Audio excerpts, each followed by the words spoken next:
السلام على حسين وعلى علي بن الرحيم قل هو الله احد الله ربنا تقبل منا انك انت السميع العليم صلوات پڑھیں محمد وآل محمد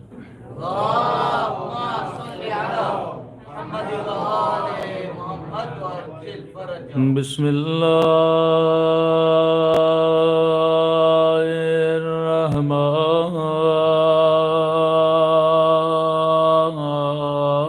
الرحمن الرحيم الحمد لله رب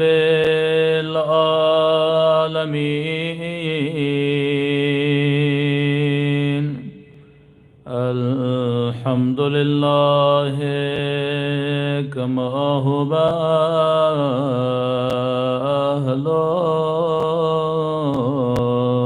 أهله الصلاة والسلام على سيد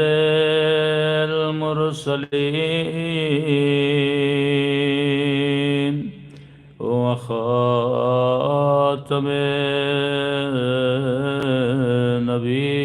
النبيين أبي القاسم محمد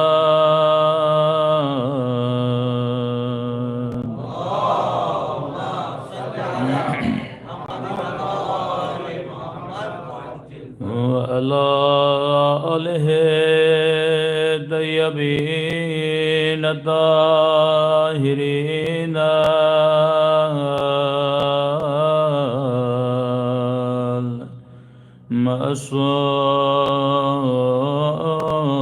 المعصومين سب مل کے اپنے مولا کے ظہور کی دعا اللہم کل ولیک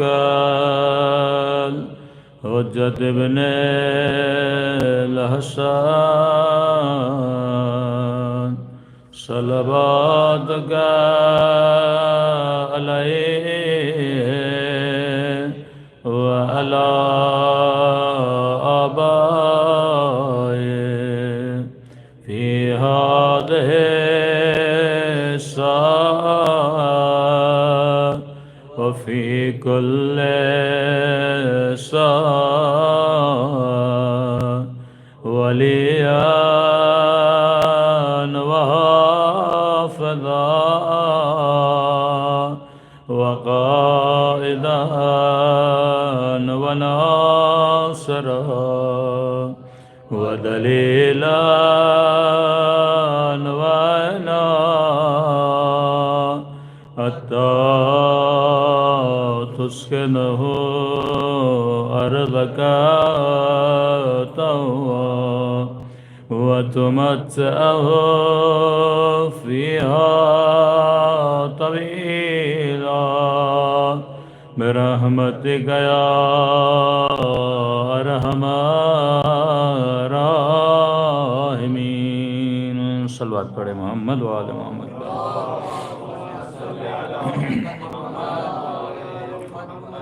بسم اللہ الرحمن الرحیم رب اشرح لی صدری ویسر لی امری واحلل عقدۃ من لسانی یفقهوا قولی اما بعد فقد قال سبحانہ وتعالی فی محکم کتابہ قل لا اسألکم علیہ اجرا الا المودۃ فی القربى صلوات پڑھے محمد وآل محمد پہ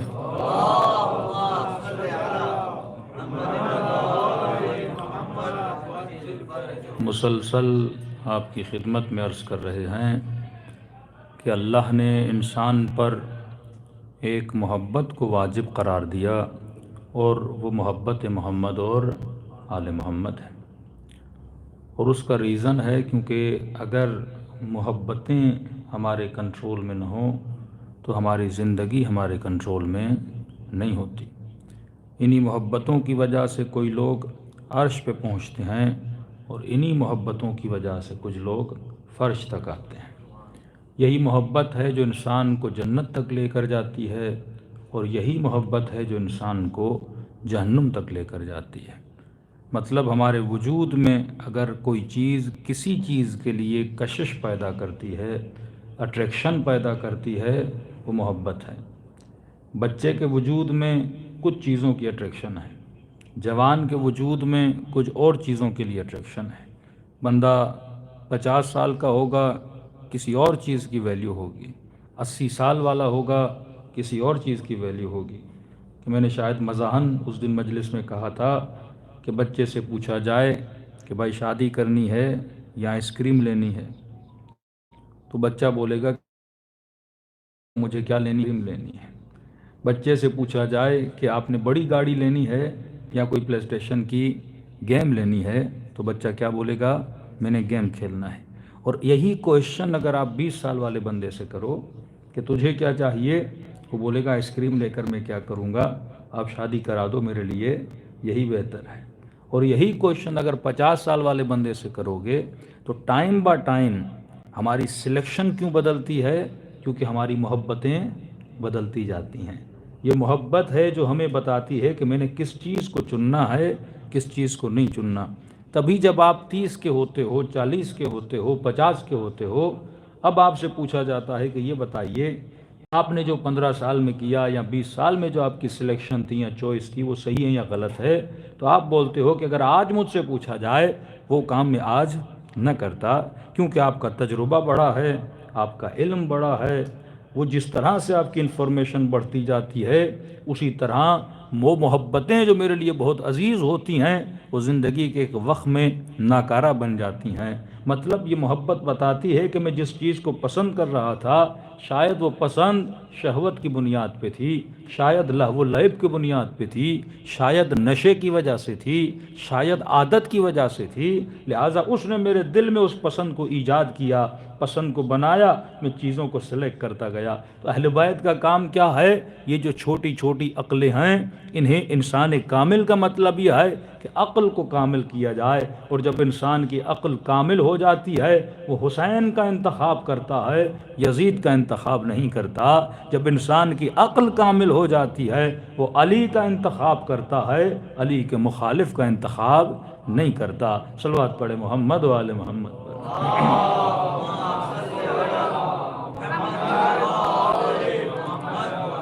تو پتہ چلا کہ میں نے پوری زندگی ایک چیز پہ لگا دینی ہے کہ میں یہ جان سکوں کہ میں نے انتخاب کس چیز کا کرنا ہے، کسے اپنا دوست بنانا ہے، کس سے محبت کرنی ہے، کس سے نفرت کرنی ہے۔ اگر یہ نالج میرے پاس آ گیا، میری زندگی بہترین ٹریک پہ چلے گی، دنیا میں بھی سکون ملے گا، آخرت میں بھی سکون ملے گا۔ وہی پروردگار عالم کہتا ہے کہ جو مقام خدا سے ڈرتا ہے، اللہ کی معرفت حاصل کرتا ہے، پروردگار عالم کہتا ہے ان کا درجہ جنتان، 2 جنتیں میں ان کو عطا کروں گا۔ معصوم سے پوچھا مولا جنت تو ایک ہے، یہ کیا ہوا کہ اللہ ان کو 2 جنتیں عطا کرے گا؟ فرمایا اس کے لیے دنیا بھی جنت بنا دے گا، آخرت بھی جنت بنا دے گا، دنیا میں بھی سکون عطا کرے گا، آخرت میں بھی سکون عطا کرے گا۔ سب یہ سکون نہ جگہ کے اندر ہوتا ہے، یہ سکون نہ انوائرمنٹ کے اندر ہوتا ہے، اصل سکون ابتدا انسان کے ذہن کے اندر ہوتی ہے، جسے پیس آف مائنڈ بولا جاتا ہے۔ اصل سکون انسان کے وجود کے اندر ہوتا ہے۔ اگر بندہ اندر سے پریشان ہے، لگژری سے لگژری لائف بھی دی جائے اسے مزہ نہیں آئے گا۔ اگر بندہ اندر سے گھبراہٹ کا شکار ہے، آپ بہترین کنٹری، بہترین ماحول، بہترین انوائرمنٹ میں اس بندے کو رکھ لو لیکن اسے سکون نہیں ملے گا۔ لیکن جو بندہ اندر سے مطمئن ہو، اگر جھوپڑی میں بھی سو رہا ہو تو وہ سکون کی نیند سوتا ہوا نظر آتا ہے۔ کسی کو زمین پہ نیند سکون سے آ جاتی ہے اور کسی کو نرم بستر پہ بھی نیند سکون سے نہیں آتی۔ تو سکون باہر کی چیزوں میں نہیں ہے، سکون اندر کی چیز میں ہے، اور اندر قدرت ایمان ہے جس کو خدا اس کے قلب پہ خدا سکون نازل کر دیتا ہے، اور وہ تبھی نازل ہوتا ہے جب انسان اس کائنات کے رازوں کو سمجھ جائے، اور راز تب تک سمجھ میں نہیں آتے جب تک انسان کا اتصال محمد اور آل محمد کے ساتھ نہ ہو۔ صلوات پڑھے محمد و آل محمد پر۔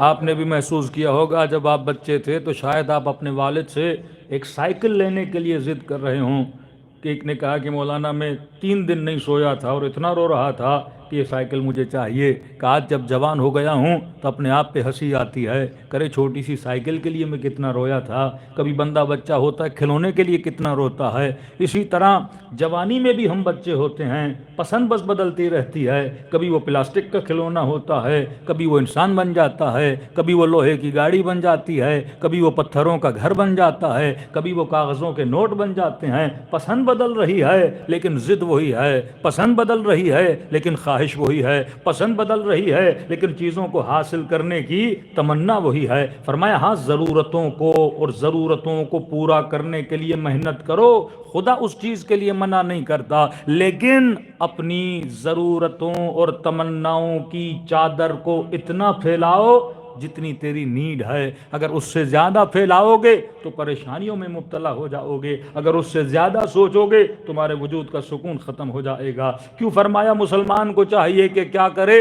قناعت کرے۔ قناعت کا مطلب کیا ہے؟ قناعت کا مطلب یہی ہے کہ اپنی ضرورت کے حساب سے بندہ چیزوں کو سوچے، لیکن انسان کے وجود میں ایک صفت ہے، وہ صفت حرص ہے۔ مثلا آپ کو جب بھوک لگتی ہے، آپ کسی ہوٹل پہ جاؤ گے، آپ کا دل ہے میٹھا کھاؤں، کسی مٹھائی کی دکان پہ جاؤ گے، اور جب شدت کی بھوک ہوتی ہے بندے کا دل کرتا ہے پوری مٹھائی کی دکان خرید لے۔ اب جب شدت کی بھوک ہوتی ہے بندے کا دل کرتا ہے کہ ہوٹل میں جتنے آئٹم ہیں سب کو منگوا لے اور کھا لے۔ لیکن اگر یہ اپنی عقل سے سوچے کہ اللہ نے پیٹ کتنا دیا ہے، محدود دیا ہے، اور جن کھانوں کی تو طلب کر رہا ہے وہ لامحدود کھانے ہیں، وہ پیٹ میں جانے کی صلاحیت نہیں رکھتے۔ اب طلب تو یہ ہے کہ میں 1000 کلو کھا لوں، لیکن پیٹ میں اللہ نے 1000 گرام کی جگہ رکھی ہے۔ اب یہاں پہ ٹکراؤ ہوتا ہے خواہش کا اور عقل کا۔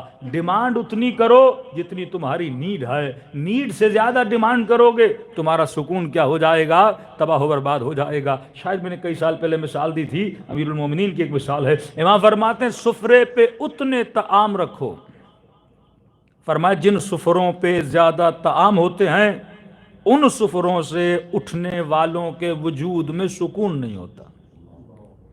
جن سفروں پہ زیادہ طعام ہوتے ہیں ان سفروں سے جو بندہ اٹھتا ہے ان کے وجود میں سکون نہیں ہوتا، وہ حسرت لے کے اٹھتے ہیں۔ مثال دوں آپ کو کیسے پریکٹیکلی۔ اب پاکستان میں تو ایسے ہوٹل ہیں، مجھے نہیں پتا تنزانیہ میں ہیں کہ نہیں ہیں، ہمارے یہاں کچھ ایسے ہوٹلز ہیں پیکیج ہوتا ہے، اس میں بوفا بولتے ہیں اسے۔ کئی لوگ عراق بھی جاتے ہیں، بھائی بوفے والا ہوٹل چاہیے، وہ سرزمین جہاں تمناؤں کو مٹانا چاہیے، اور وہاں پہ تمناؤں کو ڈھونڈنے کے لیے بندہ چلا جاتا ہے۔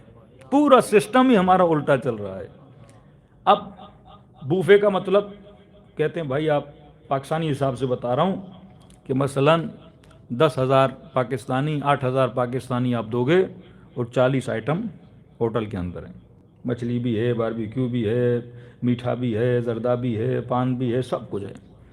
اب بندے کو بھوک، اب کہتا ہے کہ ہوٹل والا بڑا پاگل ہے، 8,000 میں ٹکا بھی دے رہا ہے، بروس بھی دے رہا ہے، کڑھائی بھی دے رہا ہے، نہاری بھی دے رہا ہے، بریانی بھی دے رہا ہے، مچھلی بھی دے رہا ہے، سارے آئٹم 40 آئٹمس، چائنیز بھی اس میں، پتہ نہیں ملیشین، سارے کھانے کا۔ یہ ہوٹل والا تو پاگل ہو گیا ہے کہ 8,000 میں ہمیں سب کچھ دے رہا ہے۔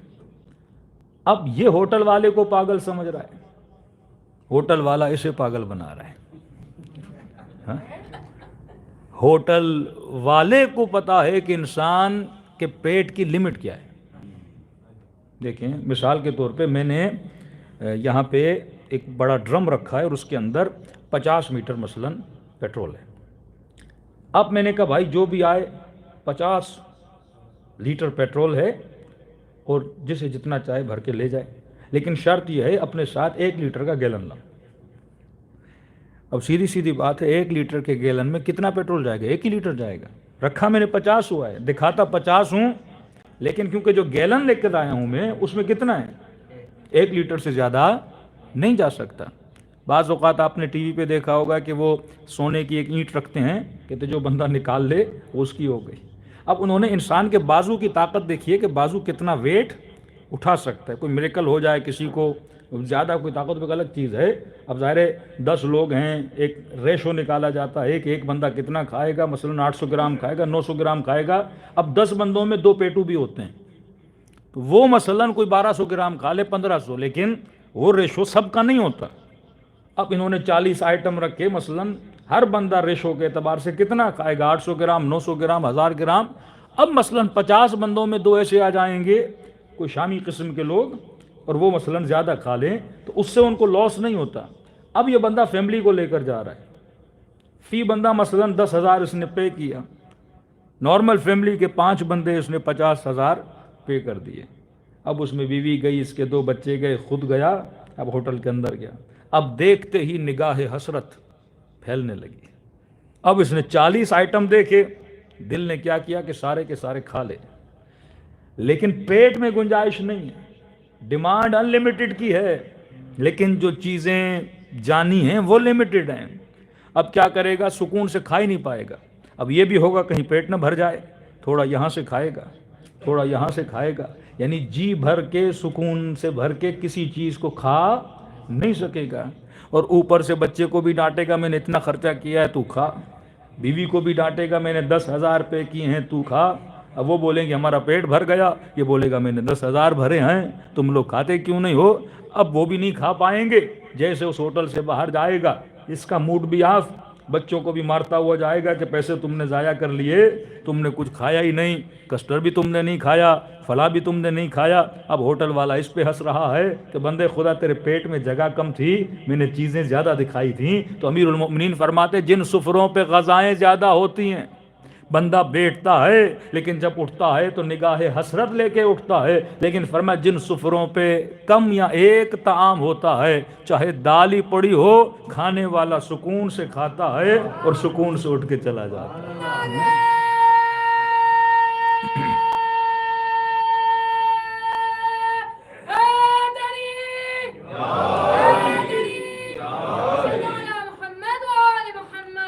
اللہم صلی علی محمد. تو وہ بتاتے ہیں کہ اے انسان اتنا سوچو جتنی خدا نے تمہیں بدن دیا ہے. لمیٹڈ بدن کی نیڈز کیا ہوتی ہیں؟ لمیٹڈ ہوتی ہیں. تبھی فرمایا خمس اس پر واجب ہے جس کی چیزیں لمٹ سے بڑھ جاتی ہیں. زکوٰۃ اس بندے پہ واجب ہے جب چیزیں لمٹ سے بڑھ جاتی ہیں. پیسہ زیادہ آ گیا کہ حج واجب ہو گیا. اب چیزیں تیرے لمٹ سے بڑھ گئی ہیں، گھر تو نے بنا لیا، گاڑی تم نے بنا لی، بچوں کے خرچے تم نے نکال لیے، اب سب کچھ کرنے کے بعد بھی تیرے پاس ایکسٹرا بچ رہا ہے. اب خدا کہتا ہے یہ ایکسٹرا تیرا نہیں ہے، یہ ان کو دو جن کو اس چیز کی کیا ہے، ضرورت ہے. آیت اللہ تبا یہ کسی استاد سے ہم نے سوال کیا تھا کہ اکثر لوگ یہ بولتے ہیں کہ بھائی پیسہ میرا، محنت میری، سب کچھ میرا، میں غریب کو کیوں دوں؟ چیز تو میری ہے، محنت تو میں نے کی ہے، میں غریب کو کیوں دوں؟ چیز میری ہے، کسی اور کو کیوں دوں؟ تو انہوں نے بڑی پیاری مثال دی، کہا جو بچہ پیدا ہوتا ہے دودھ ماں کے سینے میں ہوتا ماں کا ہے، لیکن خدا بناتا کس کے لیے ہے؟ بچے کے لیے ہے. تبھی امیر المومنین رسول خدا کا فرمان ہے کہ خدا نے غریبوں کا مال امیروں کی دولت میں رکھا ہوا ہے. اب خدا کو پتا ہے کہ نظام کو کیسے چلانا ہے. یہ دنیا کی غربت، یہ دنیا میں افلاس، یہ دنیا میں پریشانی یہ ہے کہ بعض سرمایہ دار ملکوں نے اپنے دوسروں کے مال پہ قبضہ کیا ہوا ہے اور تیسروں کو نہیں دیتے. ایک وقت تھا کہ امریکہ میں اتنی مکئی زیادہ ہوتی تھی، افریقہ میں لوگ بھوک سے مر رہے تھے، لیکن انہوں نے اپنے سمندروں اور دریاؤں میں پھینک لی، لیکن ان غریبوں کے لیے کبھی بھیجی نہیں تھی. تو جب دنیا میں نظام عدل کا مطلب کیا ہے کہ حجت خدا جب آئیں گے، عدل کو کیسے قائم کریں گے؟ یہ لوگوں کو فکر اور تعلیم دیں گے کہ بندے خدا یہ دارالامتحان ہے، یہاں پہ لالچ نہیں، یہاں پہ ہرس نہیں ہے، ہر چیز تم یہاں پہ چھوڑ کے چلے جاؤ گے. ہاں عزت و وقار کی زندگی گزارو، ذلتوں کی زندگی نہ گزارو. مومن کبھی فقیری میں زندگی نہیں گزارتا. محنت کرو، اب خدا نے اگر برکت دی ہے اس حساب سے چلا کرو کہ تیری نیڈ کیا ہے، تیری شکم کی نیڈ کیا ہے، تیری ضرورت کیا ہے، ان ضرورتوں کو پورا کرو. پھر آگے بڑھو ان لوگوں کی ضرورتوں کے لیے جن کی ضرورتیں تو ہیں لیکن اپنی ضرورتوں کو پورا نہیں کر پاتے. صلوات پڑھے محمد و آل محمد پر.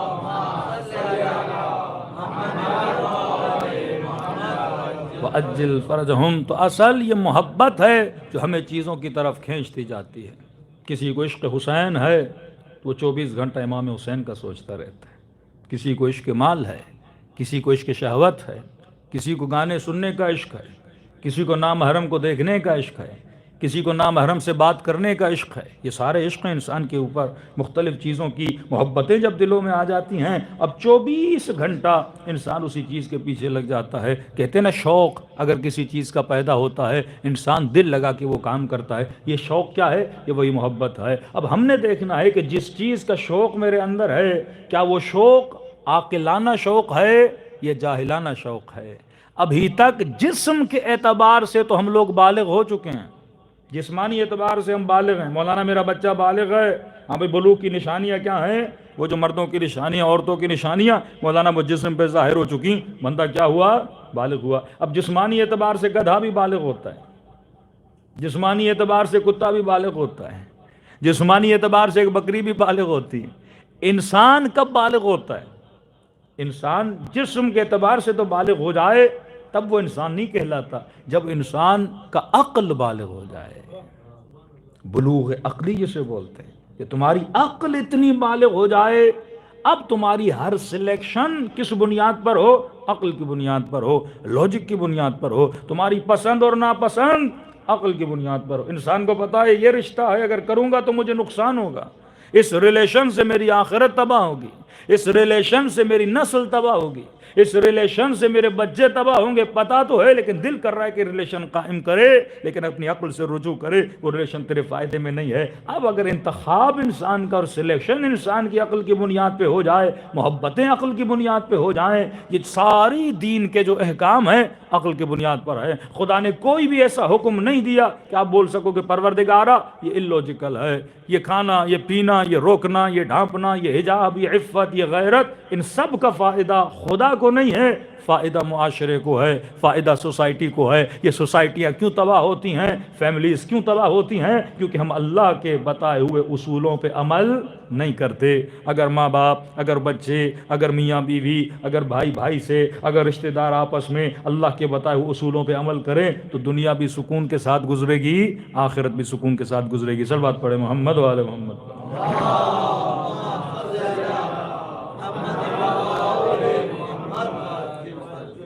کل کی مجلس میں ہم نے اشارہ دیا کہ عقل کا کام ہے کہ آپ کی محبتوں کو سینٹرلائز کرے، تعادل پیدا کرے۔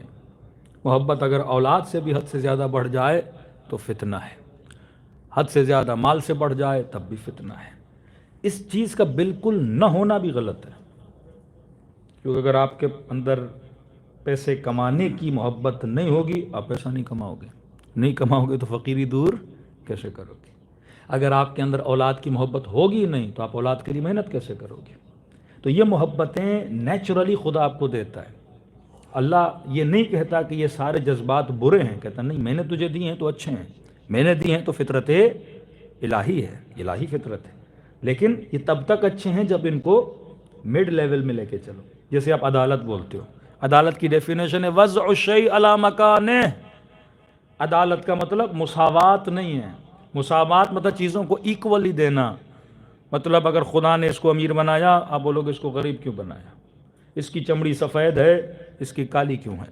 اس کا قد بڑا ہے، اس کا چھوٹا کیوں ہے؟ یہ کہتے ہیں ایکول۔ کائنات میں کسی چیز کو خدا نے ایکولی نہیں بانٹا۔ اللہ عادل ہے۔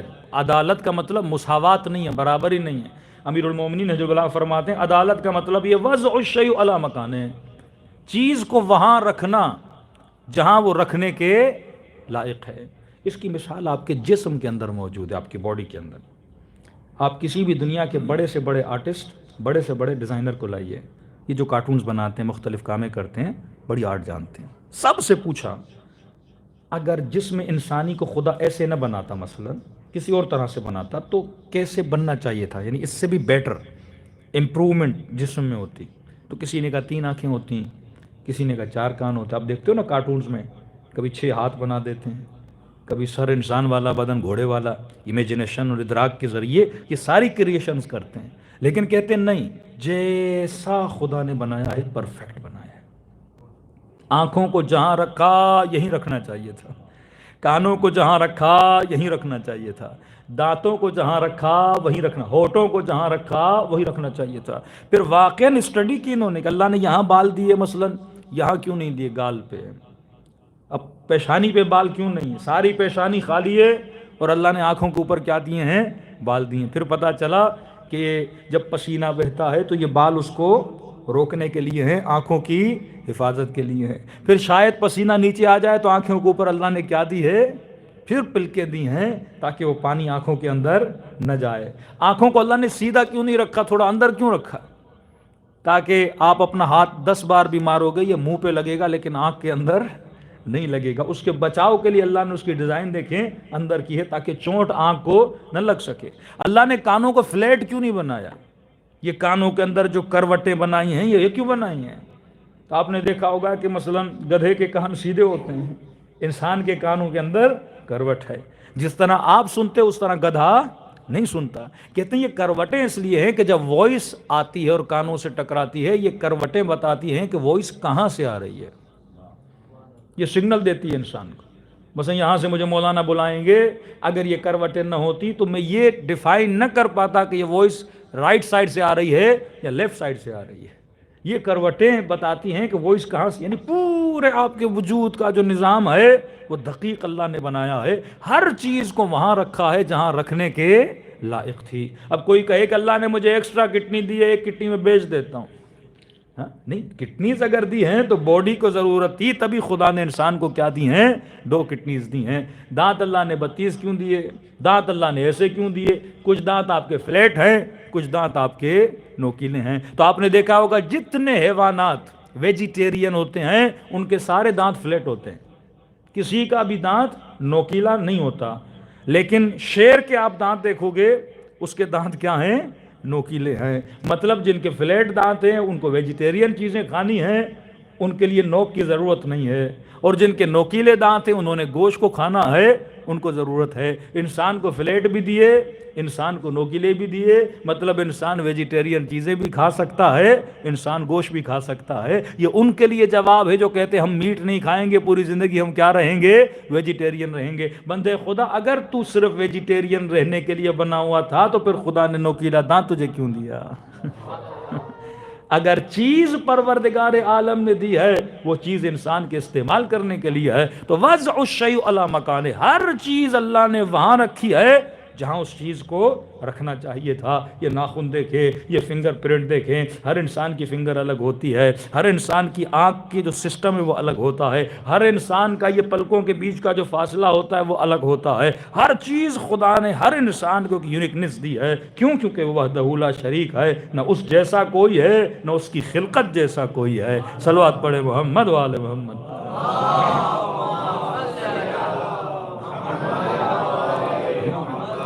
تبھی کہا کہ صاحبان لب کے لیے میں نے کائنات میں نشانیاں رکھی ہوئی ہیں۔ اب بالفرض انسان یہ بولے کہ میں اپنے بدن کا مالک ہوں، میں اس بدن کا کریٹر ہوں، تو بھائی اگر تو بدن کا مالک ہے تو تجھے اپنی بنائی ہوئی چیز کا نالج بھی تو ہونا چاہیے نا۔ یہ کیسا کریٹر ہے جسے 0% بھی نالج نہیں ہے، ایک نمبر کا جاہل بندہ، جسے یہ نہیں پتا دل کیسے چلتا ہے، کڈنیز کیسے چلتی ہیں، کھانا ہضم کیسے ہوتا ہے۔ اگر تو اپنا کریٹر ہے تو اپنے دل کی دھڑکنوں کو روک کے دکھا، اگر تو اپنا کریٹر ہے تو اپنے دل کو نہ چلنے کا حکم دے۔ دل میری نہیں سنتا، اپنی مرضی سے چلتا ہے، 1 سیکنڈ میں کتنی مرتبہ یہ خون آپ کی رگوں میں دوڑتا ہے۔ تو مطلب الامر بین الامرین، اختیار دیا ظاہر میں مجھے پر باطن میں اس نے اپنا اختیار رکھا ہوا ہے۔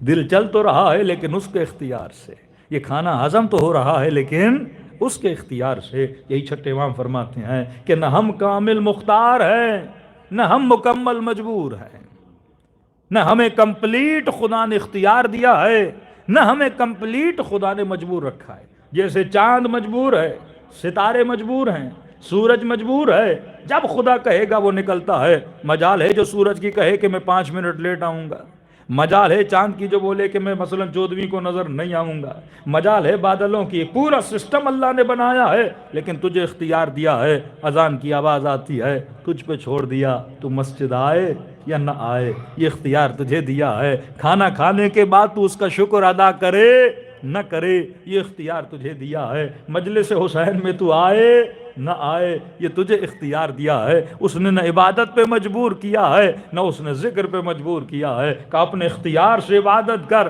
اپنے اختیار سے میرا ذکر کر، اور اجر ہی اسی چیز کا ہے کہ کیونکہ تو اختیار سے مصلی عبادت پہ کھڑا ہو جاتا ہے۔ تو چاہتا تو مصلی پہ نہ آتا، لیکن کیونکہ اپنے اختیار سے آیا ہے، اسی اختیار کی وجہ سے میں تجھے نعمت جنت سے نواز دیتا ہوں، اسی اختیار کی وجہ سے میں نعمتوں سے مالا مال کر دیتا ہوں۔ تو اللہ نے بہترین طاقت دی ہے، قوہ عقل، جس کے ذریعے سے ہم نے اپنے سارے جذبات کو کیا کرنا ہے، مینٹین کرنا ہے۔ اب دیکھیے کس انسان کو نہیں پسند اچھی چیز کو دیکھنا، حسین منظر ہے، حسین پھول ہے۔ اب کمال شیطان کیا ہے؟ شیطان کبھی بھی فطرت کا انکار نہیں کرتا، شیطان کبھی بھی نیچر کا انکار نہیں کرتا۔ مثلا ایک خوبصورت تصویر، ایک خوبصورت پھول ہے، شیطان کبھی نہیں بولے گا یہ بدصورت ہے، کبھی نہیں بولے گا۔ جو اصول اور رولز خدا نے بنائے ہیں، شیطان ان کا انکار نہیں کرتا، اسے پتا ہے کہ انسان کی نیچر اس چیز کو پسند کرتی ہے، میں انکار کیسے کر سکتا؟ شیطان کیا کرتا ہے؟ شیطان اس چیز کے اندر، فارسی میں بولتے ہیں، اردو میں مجھے محو کر دیتا ہے۔ مثلا ایک خوبصورت پھول ہے، ایک خوبصورت تصویر، ایک خوبصورت انسان ہے، شیطان کیا کرے گا؟ آپ کو اس چیز کے اندر اتنا بزی کر دے گا کہ آپ کو نکلنے نہیں دے گا۔ مال بنانا اچھا ہے، لیکن مجھے صبح شام اس چیز کے پیچھے لگا دے گا۔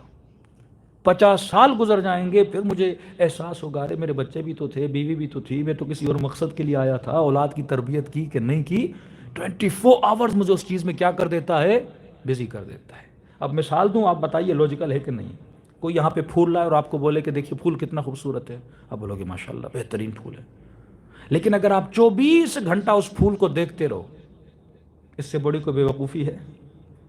اللہ کہتا ہے چیزوں کو دیکھ، چیزوں کی تعریف کر، پر ان چیزوں میں اتنا گم نہ ہو جا کہ ان چیزوں سے باہر نکل نہ پائے۔ فرمایا جس حسن کو دیکھنا ہے دیکھ، جس لذیذ چیز کو کھانا ہے کھا، یہ نعمتیں اللہ نے تمہارے لیے بنائی ہیں، لیکن یہ چیزیں تب تک بہتر ہیں جب ان چیزوں کا ریفرنس اللہ تک جائے۔ اگر ریفرنس خدا تک نہ جائے اس چیز کا کوئی فائدہ نہیں۔ بہترین پھول دیکھا بندہ کہ واہ واہ، کیا کہنا پھول کا، کیا کہنا درخت کا، کیا کہنا باغ کا، کیا کہنا، اب کہتا رہے کوئی فائدہ نہیں۔ لیکن درخت کو دیکھ کر بولے کہ کیا کہنا درخت بنانے والے کا، پھول کو دیکھ کر بولے کیا کہنا پھول بنانے والے کا۔ یعنی چیزوں کا ریفرنس کس کی طرف جائے؟ پروردگار عالم کی طرف جائے۔ جب ہم چیزوں کا ریفرنس تبھی کہتے ہیں کہ ہر نعمت جب تم دیکھو یہ لفظ زبان پہ ظاہر کرو سبحان اللہ، کہ کتنا بہترین بنانے والا میرا خدا ہے۔ اب حسن کو بھی دیکھو گے، اس کا ریفرنس خدا تک جائے گا، تو یہ دیکھنا بھی کیا ہے؟ عبادت ہے۔ کھانا کھاؤ گے کہو گے الحمدللہ، ماشاءاللہ، سبحان اللہ، خدا تم نے کتنی لذت دی ہے اس کھانے میں۔ لذت دینے والا کون ہے؟ پروردگار عالم ہے۔ نمکینی دینے والا کون ہے؟ پروردگار عالم ہے۔ تو کائنات کو لذت بھی کون دے رہا ہے؟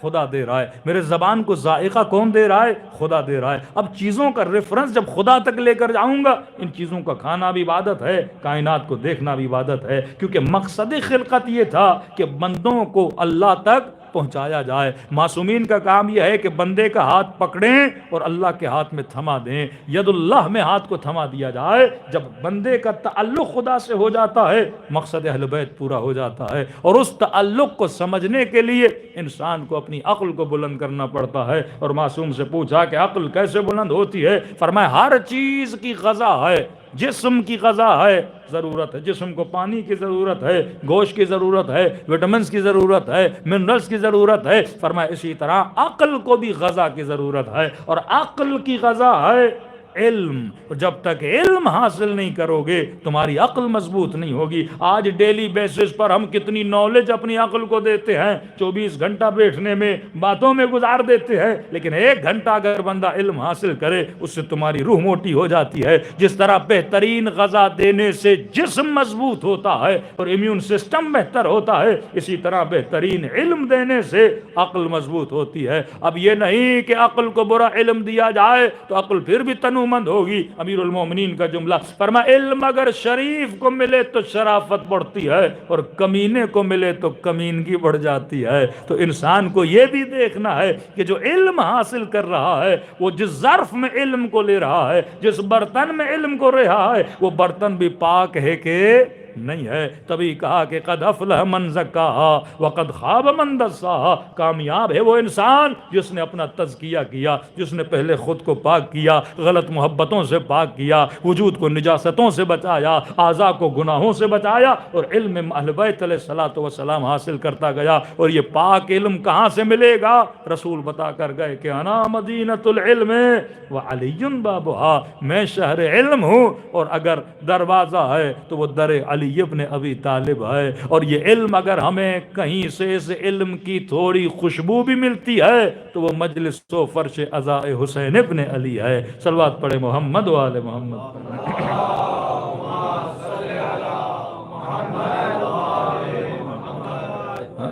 لیکن وہ قدر نہیں ہے. بعض معاشروں میں اس چیز کی قدر نہیں ہے. اگر یہاں پہ کوئی ہوٹل کھلے اور بولا جائے کہ 1 گھنٹے کے لیے ڈیلی مفت کھانا دیا جائے گا, پورے دارالسلام سے لوگ ٹوٹ پڑیں گے. لیکن مجلس حسین میں مفت غذائے علم دی جاتی ہے. قدر نہیں ہے. یہ وہی بچوں والی مثال ہے. بچے کو کھلونا اچھا لگتا ہے لیکن سونے کی اینٹ دو اس کے لیے کوئی ویلیو ہیں, عقلانی طور پہ بالغ نہیں ہوئے.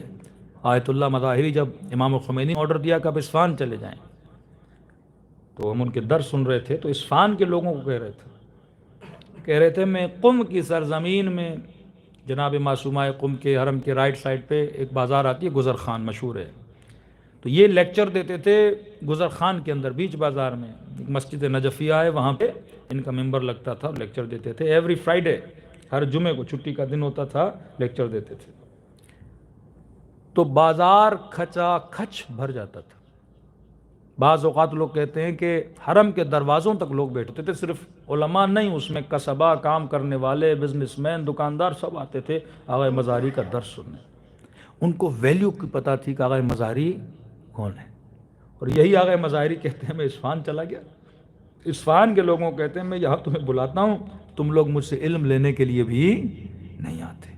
وہ معاشرے ترقی کرتے ہیں, وہ سوسائٹیز ترقی کرتی ہیں جن کے پاس علم کی کیا ہوتی ہے, ویلیو ہوتی ہے. تبھی معصوم فرماتے ہیں علم علمان, علم الابدان اور علم الادیان.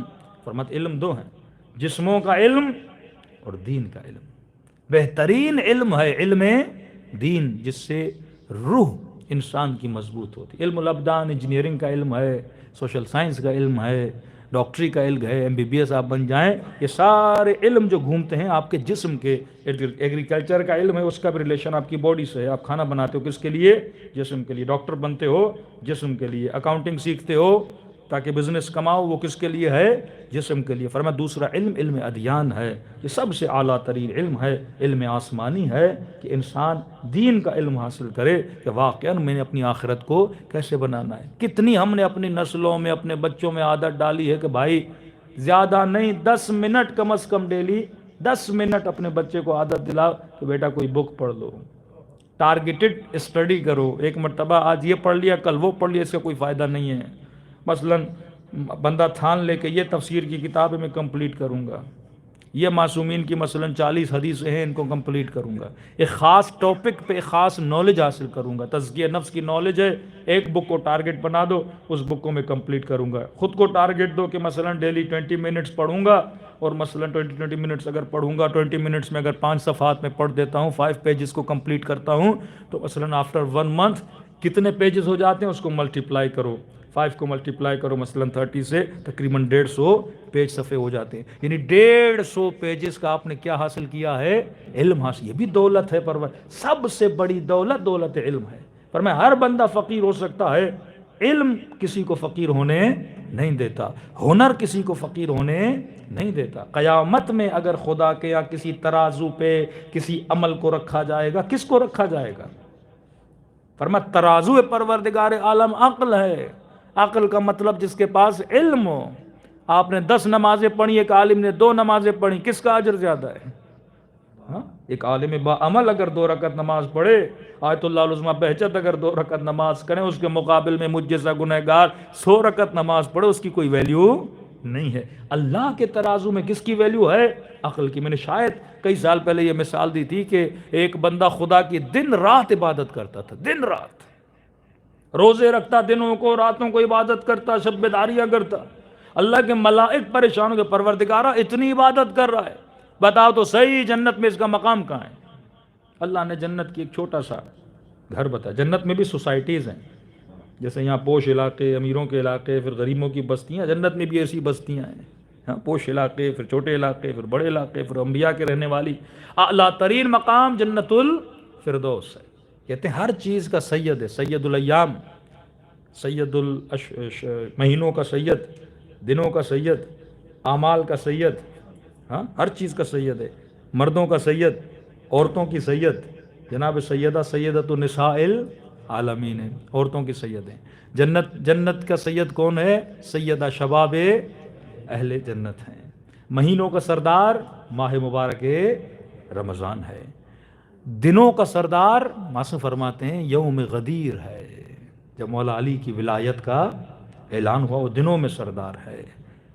فرمایا کہ جنت کا سردار جنت الفردوس ہے، یعنی ساری جنتوں میں بہترین مقام کس کا ہے؟ جنت الفردوس کا مقام ہے۔ محبتوں میں سردار سب سے زیادہ کس کی محبت ہے؟ محبت محمد اور آل محمد ہے۔ ذکر میں بہترین سردار ذکر محمد اور آل محمد ہے۔ اب میں نے کہاں تک پہنچنا ہے؟ اس مقام سید تک میں نے پہنچنا ہے نا، اس مقام اعلیٰ تک میں نے پہنچنا ہے نا۔ تو کہ پروردگارہ اس کا دکھاؤ جنت میں مقام کہاں ہے؟ اللہ نے جو جنت کا بالکل نیچے والا فلیٹ تھا سمجھو، اللہ نے کہا یہ اس کا مقام ہے۔ وہ پریشان ہو گیا، خدا اتنی عبادت کرنے کے بعد بھی تم یہ دو گے؟ اور بندہ کرے کیا کہ تم اسے وہ مقام عطا کرو؟ اللہ نے کہا ایک کام کرو، چند دن جا کے اس کے ساتھ رہ لو، تمہیں پتہ چل جائے گا۔ تمثل اللہ بشرا سویہ، بعض فرشتے لباس بشری میں کائنات میں آتے تھے، اس نے لباس بشری پہنا آ گیا۔ کیا دیکھا؟ یہ صحرا میں ایک جنگل تھا، وہاں رہتا تھا یہ عابد، دن رات عبادت، دن رات عبادت، روزہ عبادت، روزہ عبادت۔ اس نے کہا بندے خدا اگر زحمت نہ ہو چند دن میں آپ کے لیے مہمان آؤ، کہ مہمان حبیب خدا ہے، بسم اللہ آ جائیے۔ بیٹھ گئے، صبح عبادت، دوپہر عبادت، رات عبادت، اتنی نمازیں۔ کہا کہ راضی ہو، سب کچھ ہے؟ الحمدللہ، کھانا بھی ہے، اللہ کی نعمتیں ہیں ماشاءاللہ، درخت زمین سب کچھ ہے۔ کہا کوئی شکایت وکایت؟ کہا ایک پریشانی ہے مجھے۔ کہا کیسی پریشانی؟ کہا دیکھو اللہ کی زمین ہے، کتنی گھاس لگی ہوئی ہے، ایسے ہی گھاس فضول میں جل رہی ہے، ضائع ہو رہی ہے، بکریوں کے کھانے سے بھی زیادہ ہے، بھینسوں کے چرنے سے بھی زیادہ ہے۔ کہا پھر تم کیا چاہتے ہو؟ کہا دیکھو اچھا نہ ہوتا اللہ کا ایک گدھا ہوتا، خدا اپنا گدھا بھیج دیتا۔ اب خدا کا گدھا ہے، آتا وہ ساری گھاس کو کیا کرتا؟ کھا لیتا، اور گھاس ضائع نہ ہوتی۔ اس نے کہا اللہ اکبر، اتنا بڑا عابد، اسے یہ بھی نہیں پتا خدا کا کوئی گدھا نہیں ہوتا۔ اس نے کہا بندے خدا کوئی جسم رکھتا ہے کہ خدا کا کوئی گدھا ہو، یا خدا کو ان چیزوں کی ضرورت ہو، سواریوں کی ضرورت ہو؟ تو اس نے کہا تم کیسی باتیں کر رہے ہو؟ اس گاؤں میں ہر کسی کے پاس گدھا ہے اور خدا کے پاس نہیں ہوگا۔ مطلب اس کی توحید کیا تھی؟ کمزور تھی۔ اللہ کی عبادت تو کر رہا تھا، پر ابھی تک اس نے صفات اور وجود خدا کو سمجھا نہیں تھا۔ نمازیں بندہ پڑھے، ذکر اہل بیت کرے، مجلسوں میں آئے، پر اسے مقام امام زمانہ کا پتہ نہ ہو، اسے معرفت امام حسین نہ ہو، جناب سیدہ کے لیے ماتم کرتا رہے پر مقام جناب سیدہ کا پتہ نہ ہو، معرفت جناب سیدہ نہ ہو کہ سیدہ کا مقام کیا ہے۔ یہ مکے والے، یہ بعض مدینے والے رہتے تو تھے لیکن رسول کے مقام کو نہیں جانتے تھے، سیدہ کے ہمسائے بنے ہوئے ہیں لیکن سیدہ کے مقام کا پتہ نہیں ہے۔ آج آپ سعودی عرب چلے جائیں گے، رسول کی قبر اور اس کی جالی کے سامنے کھڑے ہیں لیکن محمد مصطفیٰ کی عظمت کا پتہ نہیں۔ اب نمازیں پڑھے اس کا فائدہ کیا جو بندہ بے معرفت نمازیں ہیں؟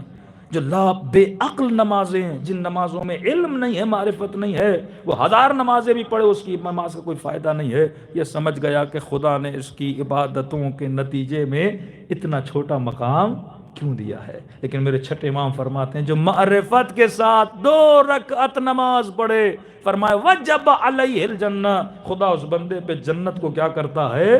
واجب کر دیتا ہے۔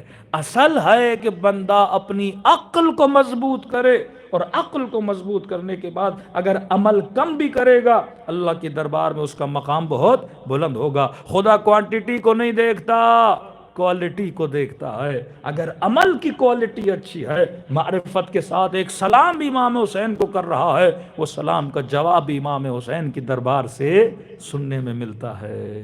ایک واقعہ ذہن میں آ رہا ہے، صاحب کتاب الغدیر فرماتے ہیں میں حرم امیر المومنین میں جا رہا تھا، اور ایک ہفتے سے غالباً آغا امینی صاحب کتاب الغدیر کہ ایک ہفتے سے حرم امیر المومنین میں جا رہا ہوں، ایک حاجت تھی، اس حاجت کی روائی کے لیے، قبولی کے لیے جا رہا ہوں۔ ایک دن رویا، امیر المومنین کی زری سامنے رو رہا، مولا دیجئے دیجئے، نہیں ملا۔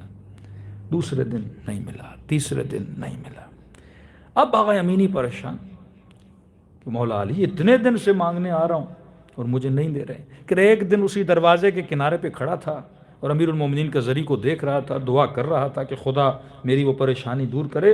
اتنے میں نے دیکھا کہ ایک بدو عرب اسے بولتے ہیں جیسے دیہاتی بندہ، عربی میں لفظ آتا تھا بدو عرب۔ رسول خدا کے ساتھ بعض بدو عرب آتے تھے، مطلب دیہاتوں کے، جن کو تمیز نہیں، جن کو ادب نہیں، جن کو معرفت نہیں، بات کرتے ہوئے بھی ان کو تمیز نہیں ہوتی۔ بعض دیہاتی بندے کا آیا، نہ پاؤں دھوئے نہ وضو کیا، اس کا بچہ تھا شل، پیرالائز بچہ اس کی گود میں، اور آیا اس نے مولا علی کی زری کے سامنے رکھا اور کہا یا ابا الغوث، اے فریاد رس،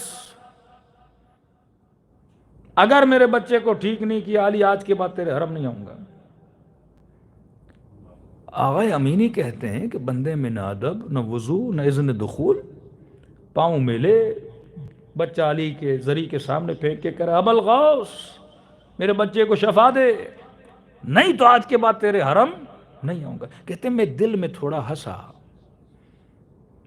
میں نے کہا کہ امینی اتنے دنوں سے آ رہا ہے، جو سید بھی ہے، جو عالم بھی ہے، جو درجہ اجتہاد پر بھی ہے، اور اتنے ادب سے علی سے مانگ رہا ہے، ابھی تک مجھے نہیں ملا، اور تو سیکنڈوں میں کہہ رہا ہے کہ اگر شفا نہیں دو گے تو علی میں تیرے حرم میں نہیں آؤں گا۔ کہتے ہیں ابھی میں نے سوچا ہی تھا تو وہ جو پیرالائز بچہ تھا اس نے چلنا شروع کر دیا۔ وہ بچہ کھڑا ہو گیا، دوڑا دوڑا اپنے باپ کے سینے سے لگا، اور لگنے کے بعد اس کے باپ نے اسے اٹھایا اور کہا کہ علی تیرا شکریہ، اور یہ دیا اور گیا اپنے گاؤں۔ آغا امینی کہتے ہیں مجھ پہ جو گزری امینی سے پوچھو۔ رو پڑا میں امیر المومنین کے ذریعے کے ساتھ، میں نے کہا مولا میں عالم بھی، میں سید بھی، میں طالب علم بھی، اتنی تبلیغ بھی کروں، ترویج دین بھی کروں، ایک چھوٹی سی حاجت مانگنے آیا ہوں، مجھے نہیں دیا، اور یہ دیہاتی بندہ آیا سیکنڈ میں لے کے چلا گیا۔ تو کہتے ہیں میں نے شکایتاً امیر المومنین کو بولا مولا اس سے اچھا تھا میں دیہات میں رہتا، اتنا عالم بننے کی ضرورت کیا تھی، وہ کچھ چاہیے ہوتا دیہاتیوں کی طرح آتا اور آپ سے لے کے چلا جاتا۔ آغا امینی کہتے رو کے میں گھر چلا گیا، کہتے رات کو سویا، خواب کے عالم میں امیر المومنین کی زیارت ہوئی۔ کچھ زری کو دیکھتے ہیں، کچھ علی کے چہرے کو دیکھتے ہیں، یہ مقام ہے آغا امینی کا۔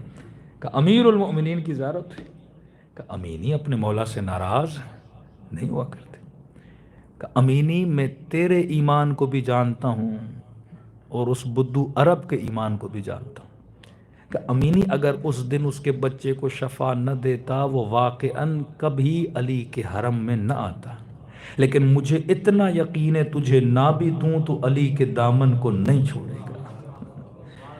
دوسرا کہ امینی اگر تو علی سے محبت کرتا ہے تو علی بھی تو تجھ سے محبت کرتے ہیں، اگر ہم تجھے دے دیں گے تو اتنی بار آئے گا تو نہیں، تو بار بار آتا ہے، یہ علی کو آنا اچھا لگتا ہے، اور اگر تیری بہتری میں ہوگا وہ امیر المومنین کیا کریں گے تجھے عطا کریں گے۔ یہ مقام معرفت ہے، مطلب ایک ایسا شیعہ جو امیر المومنین سے تھوڑی دیر کے لیے شکایت کی تو امیر المؤمنین خواب میں آ کر اس کی شکایت کو کیا کر رہے ہیں؟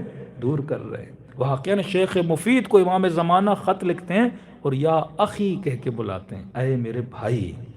دیکھیں جس طرح حضرت عباس کو امام حسین بھائی کہہ کے بلا رہے ہیں، شیخ مفید کو جس طرح حبیب ابن مظاہر کو بھائی کہہ کے بلا رہے ہیں، یہ مقامات انسان حاصل کر سکتا ہے، لیکن کس بنیاد پر اگر زندگی گزارے؟ اپنی عقل کی بنیاد پہ گزارے۔ ہر چیز کو انسان عقل کے ترازو میں رکھے۔ خدا نمازوں کو عقل کے ترازو میں تولے گا کہ نماز پڑھنے والے کی عقل کتنی بلند تھی۔ صلوات پڑھے محمد و آل محمد۔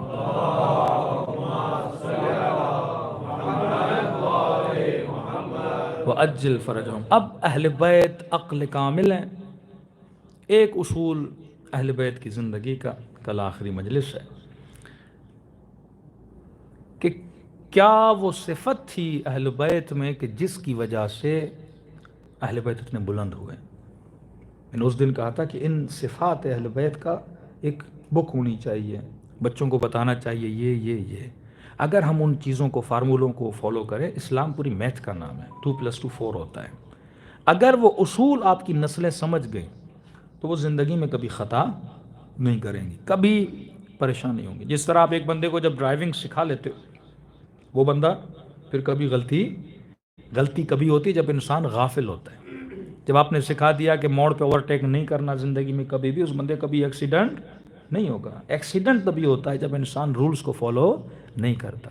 سب سے بارز ترین صفت، اعلیٰ ترین صفت جو سب سے زیادہ اہل بیت کے اندر نظر آتی تھی، وہ ایک صفت تھی، اور اس صفت کا نام تھا خوف پروردگار عالم۔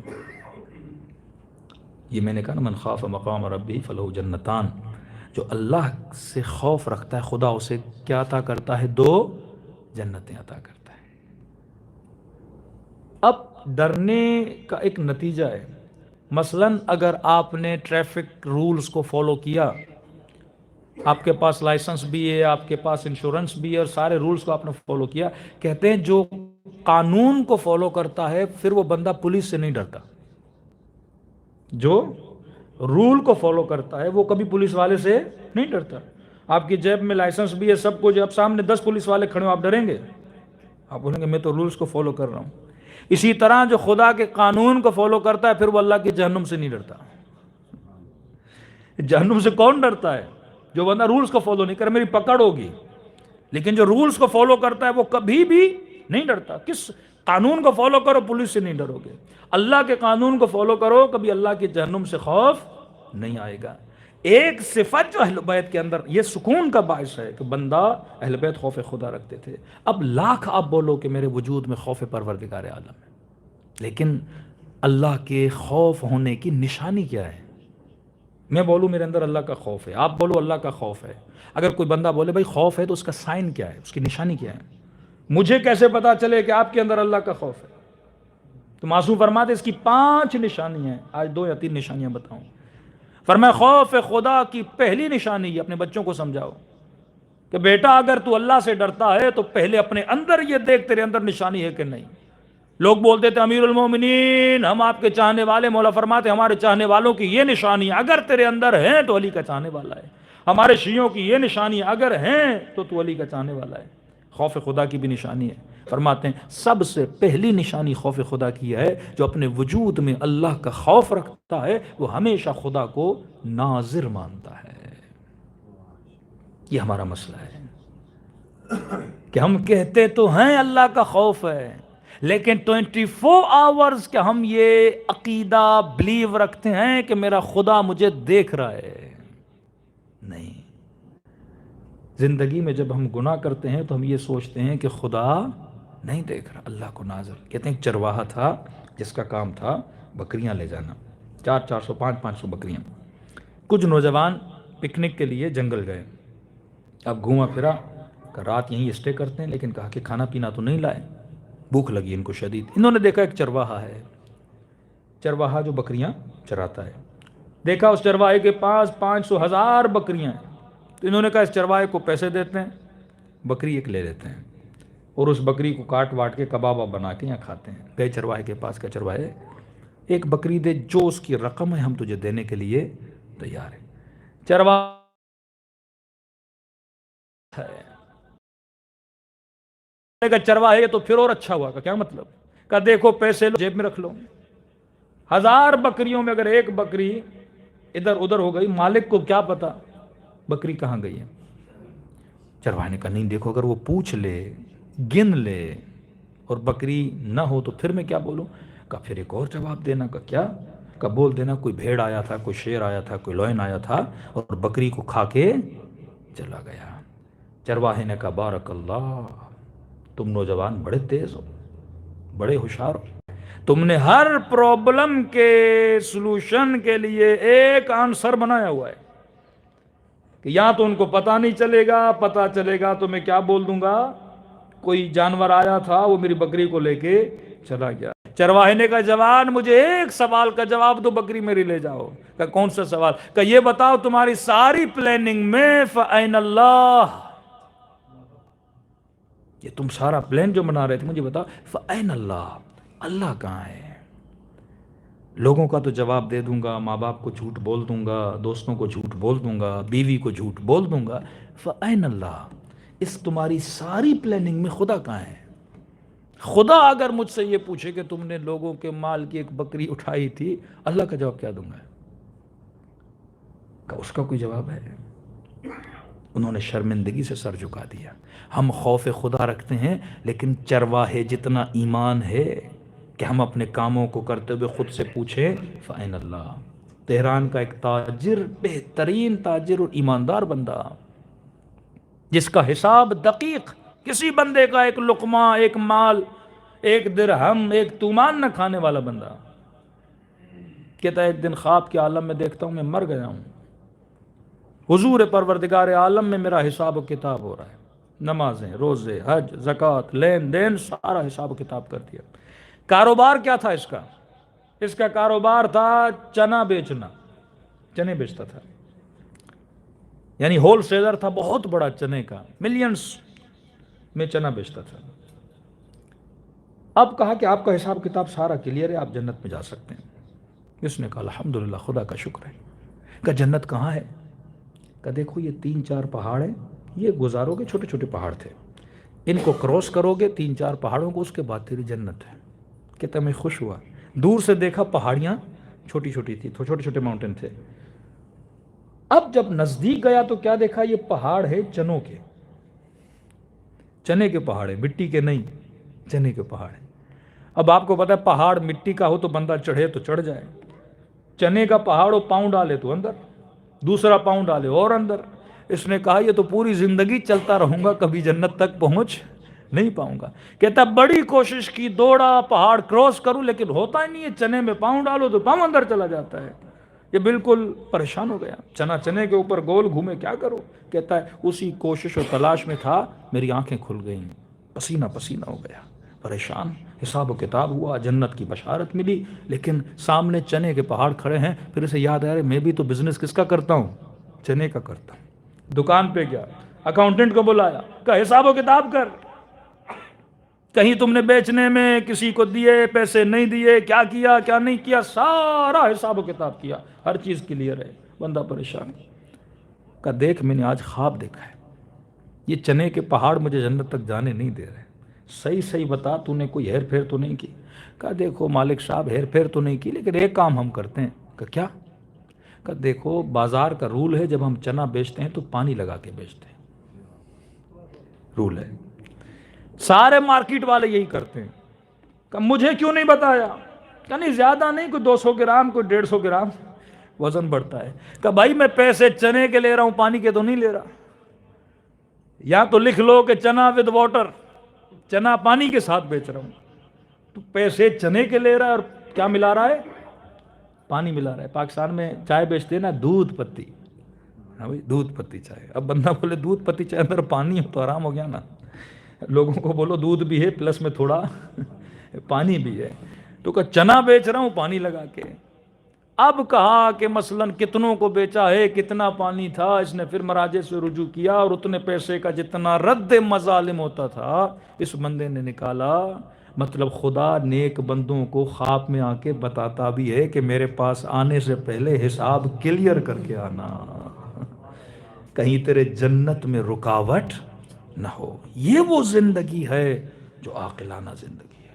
بندہ اللہ کا نام لے، کلمہ پڑھے، خوف پروردگار عالم نہ ہو۔ خوف کی پہلی نشانی اللہ کو ناظر مانے۔ بچوں کو بولو میرے لال، ایک آئے تجھے ہمیشہ دیکھ رہی ہے، ایک آنکھ ہمیشہ دیکھ رہی ہے۔ ویسٹرن سوسائٹیز کے جتنے معاشرے ہیں وہ اتنے قانون مند سیولائزڈ کیوں ہیں کہ ہم یہاں پہ سگنل بھی توڑتے ہیں، سب کچھ کرتے ہیں، لیکن اب وہاں پہ جاؤ لوگ رات کے 2 بجے بھی سگنل کے پیچھے کھڑے ہوتے ہیں۔ کس خوف کی وجہ سے؟ کیمرے کے خوف کی وجہ سے۔ یا آج کل انڈیا میں، پاکستان میں کچھ پروگرامز ہوتے ہیں، لوگوں کو ایک گھر میں جمع کرتے ہیں اور بڑی بڑی سیریز چلتی ہیں۔ تو میں نے کہا کہ ماشاءاللہ آپ لوگ یہاں پہ آئے ہوئے ہیں، اگر ہم میں سے 10 لوگوں کو بولا جائے کہ آپ کو بہترین ایک گھر میں رکھا جائے گا جہاں پہ دنیا کی ہر آسائش، ہر کھانا پینا، ہر لذت، ہر شہوت کو پورا کرنے کا وسیلہ وہاں پہ موجود ہے، تو اور آپ کو وہاں رکھا جائے، لیکن یہ بولا جائے کہ 24 گھنٹہ جو تم کر رہے ہو وہ کیمرے میں سارے دارالسلام کے لوگ تجھے دیکھ رہے ہیں، تو میں نے کہا اس 10 دنوں میں، 15 دنوں میں، 1 ہفتے میں ہم سے بڑا کوئی شریف نہیں ہوگا۔ یہ شرافت خدا کی وجہ سے ہے یا کیمرے کی وجہ سے؟ تو جتنا کیمرے کا خوف ہے اتنا اگر اللہ کی آنکھ کا خوف ہوتا۔ نظام دجال کا یہی مطلب ہے کہ آج لوگ اس آنکھ سے ڈر رہے ہیں جو شیطانی آنکھ ہے، لیکن اس آنکھ سے نہیں ڈر رہے جو الہی آنکھ ہے، جو پردہ غیب میں ہے۔ ہر مومن کے اوپر اس امام کی نگاہ موجود ہے۔ تو میرے عزیز، جب تک اپنے وجود میں خوف خدا کو پیدا نہیں کرو گے، یہ وہ خوف ہے جو آپ کو کربلا میں نظر آتا ہے۔ اسی خوف نے حر کو حر بنایا۔ ایک ہی جملہ کہا تھا امام حسین نے حر کو۔ ہدایت جناب حر میں جناب سیدہ کا بہت بڑا کردار ہے۔ کہتے ہیں جب لجام فرس میں ہاتھ ڈالا نا اس نے امام حسین کی، امام نے چند جگہیں بولی کہ آگے نہیں جانے دیتے، میں کہیں اور جاتا ہوں، اور اسی بات میں جب امام اپنی سواری کو موڑنے لگے تو حر نے امام کی سواری کے لجام میں رسیوں میں ہاتھ ڈال دیا۔ یہاں پہ حضرت عباس کو بڑا جلال آیا تھا۔ اس وقت امام حسین نے کہا کہ حر، ثقلت کو امک، تیری عزا پہ تیری ماں بیٹھے۔ کہتے ہیں عربوں میں اگر کوئی کسی کو یہ جملہ بولتا تو لڑائیاں ہو جاتی ہیں۔ حر بھی اپنے لشکر کا سردار تھا۔ حر کہتا ہے کہ میری آنکھوں میں خون بھر آیا کہ حسین نے مجھے یہ جملہ کہا کہ تیری عزا پہ تیری ماں بیٹھے۔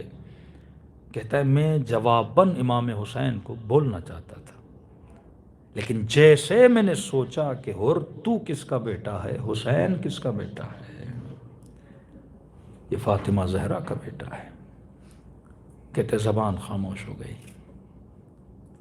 شب عاشور پوری رات سوچتا رہا حر، جس حسین کو ایک جملہ بول نہیں سکتے اسی حسین کا سر قلم کیسے کرو گے؟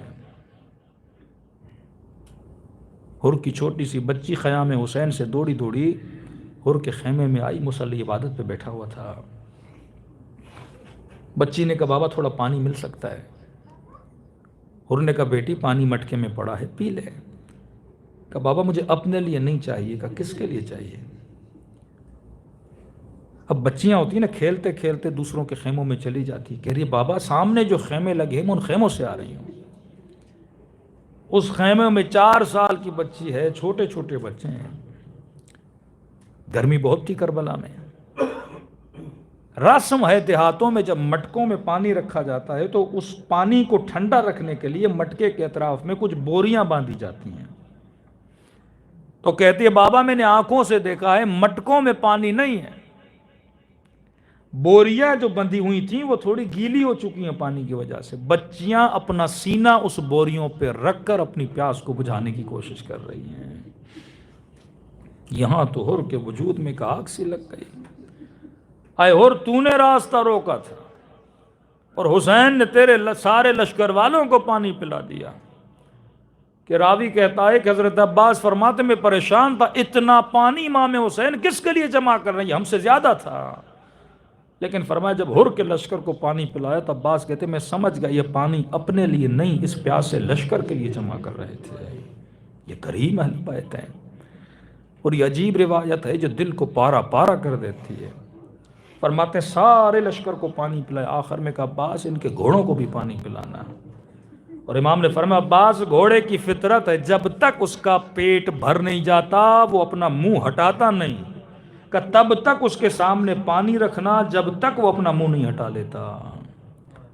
کہتے اتنے میں دور سے ایک اونٹ پہ ہر کے لشکر کا سپاہی آ رہا تھا جو پیچھے رہ گیا تھا، شدت پیاس کی وجہ سے نڈھال کبھی ادھر کبھی ادھر. کہتے خود امام حسین اس کے قریب گئے کہ یا اخو العرب، اے عرب بھائی، سوائی کو نیچے کر کہیں پیاس تجھے مار نہ دے. کہ وہ حسین کا جملہ سمجھا نہیں شدت پیاس کی وجہ سے. راوی کہتے خود امام حسین آگے بڑھے، اس کے اونٹ کو زمین پہ بٹھایا کہ اب اتر جا. کا اترنے کی پوزیشن میں نہیں تھا، حسین نے اسے اتارا اور اس شخص کا سر اپنے گھٹنے پہ رکھ کے اپنے ہاتھوں سے امام حسین نے پانی پلایا.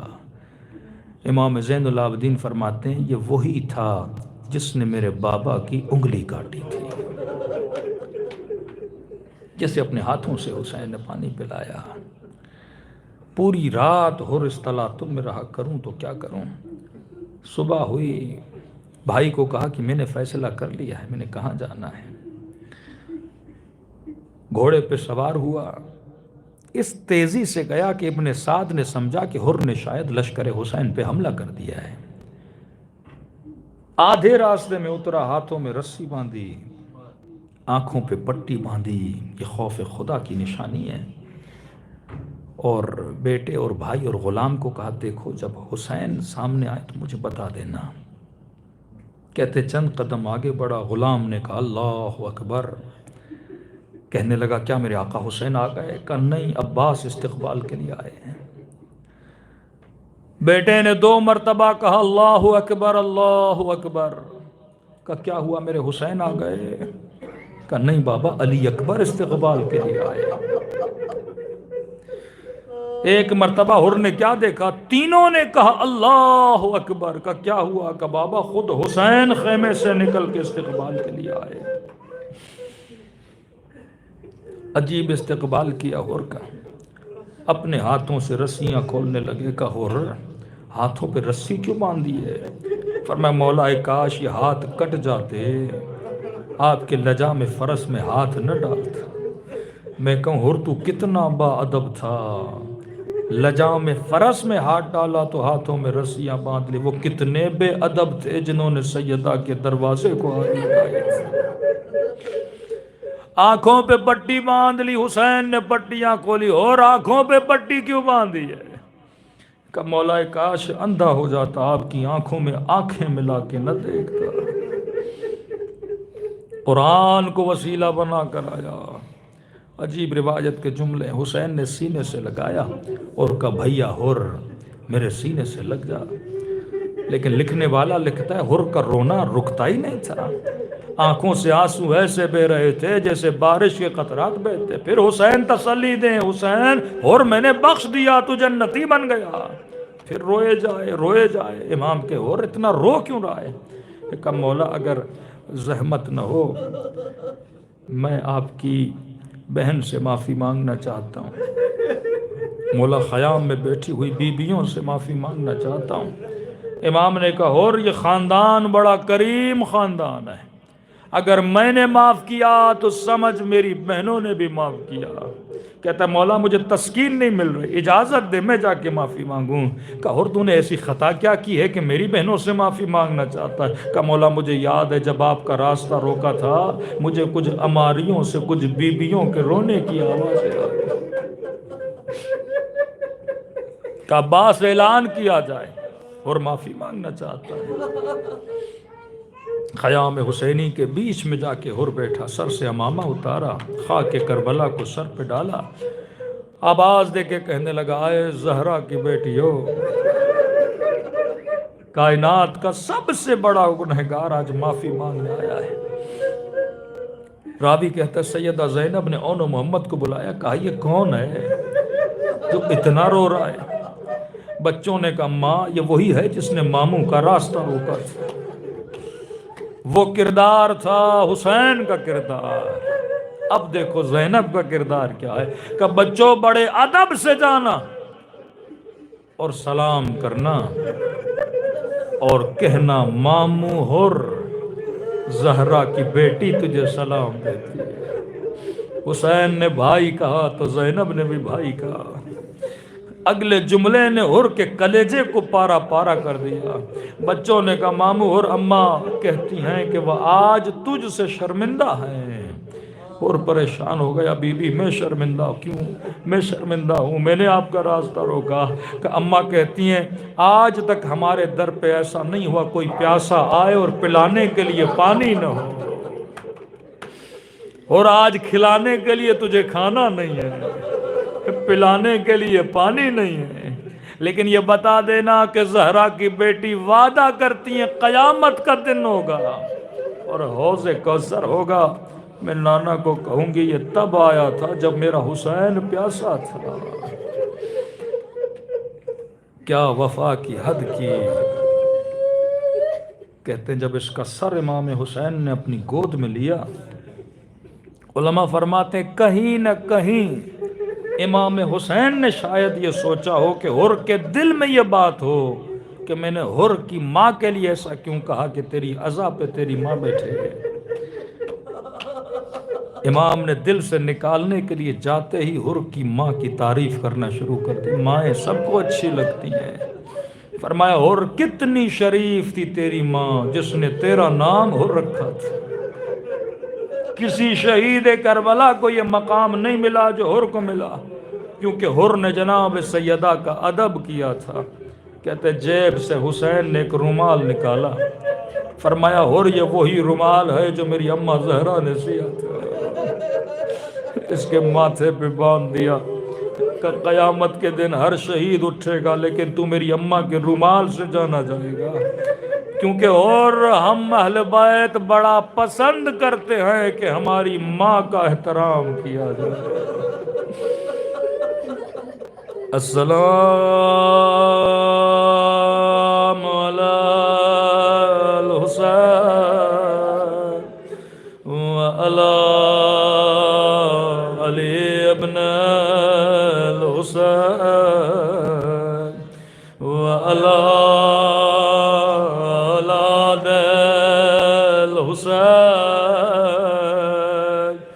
وعلی اصحاب۔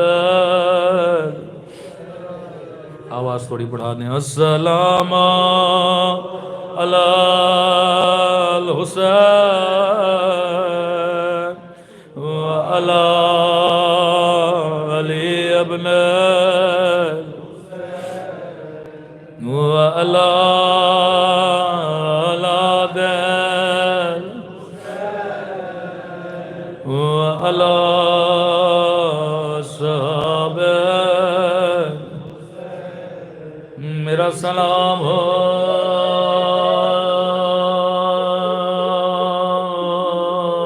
حسن کی مظلومیت پہ، میرا سلام ہو حسین کی یتیمی پہ۔ سیدہ کے گھر میں کوہرام بابا،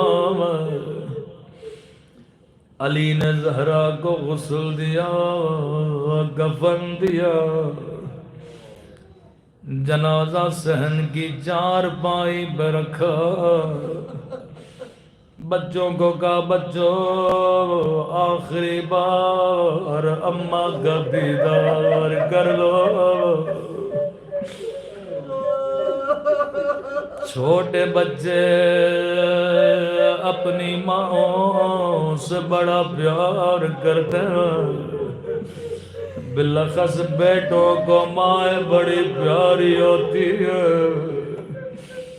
کہ اسماء بچوں کو کہو آخری بار جی بھر کے اماں کو دیکھ لے،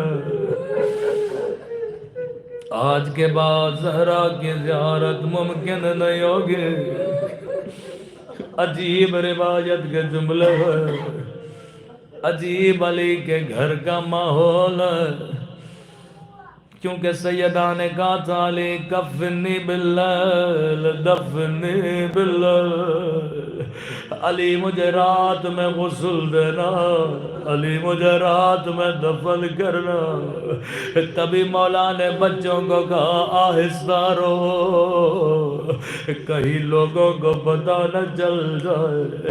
فضا کہتی ہے بچوں نے اپنی قمیصوں کو دانتوں میں جکڑ لیا تاکہ کوئی بچوں کے رونے کی آواز نہ سنے۔ بچے روئے جائیں، کہا جاؤ ماں سے خدا غافل کرو۔ بی بی ام کلثوم آگے بڑھی، اماں کے ہاتھوں کو چومنے لگی۔ بی بی زینب آگے بڑھی، اماں کے ماتھے کا بوسہ لینے لگی۔ امام حسن آگے بڑھے، ماں کے قدموں کو چومنے لگے۔ لیکن روایت کے جملے عجیب ہے۔ فضا کہتی ہیں ایک بچہ تھا جس نے سر گھٹنوں میں دیا ہوا تھا، وہ زاروں قطار روئے جائے، بار بار فضا کا حسین اماں سے آخری بار ملو۔ رو کے کہنے لگے جب تک اماں نہیں بلاتی میں اماں کے پاس نہیں جاؤں گا۔ روایت کے جملے بڑے عجیب ہیں، جیسے کہا جب تک اماں نہیں بلاتی۔ فضا کہتی ایک مرتبہ بند کفن کھلے، زہرا نے ہاتھوں کو بڑھایا، رو کے کہا آجا میرے حسین، آجا کربلا والے حسین، آجا میرے تیر دل کے پیاس حسین۔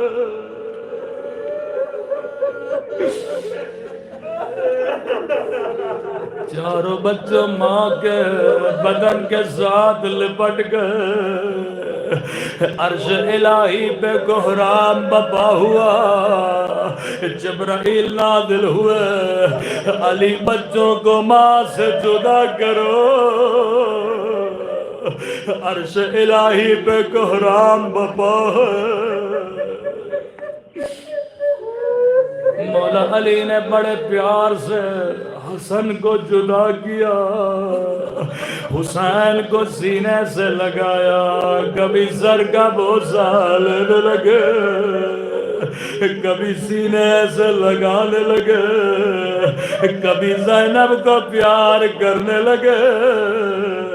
لیکن عزادارو کربلا کربلا ایک 4 سالہ بچی ہے، جب وہ یتیم ہوئے کسی نے سر پہ ہاتھ نہیں پھیرا، کسی نے چہرے کا بوسہ نہیں لیا۔ سنو گے سکینہ کو کیسے بابا سے جدا کیا۔ یہاں شمر آگے بڑھا، بچی کو بالوں سے اٹھایا، اتنے زور سے تماچے مارے، بچی کی فریاد بلند ہوئے۔ ماتم سے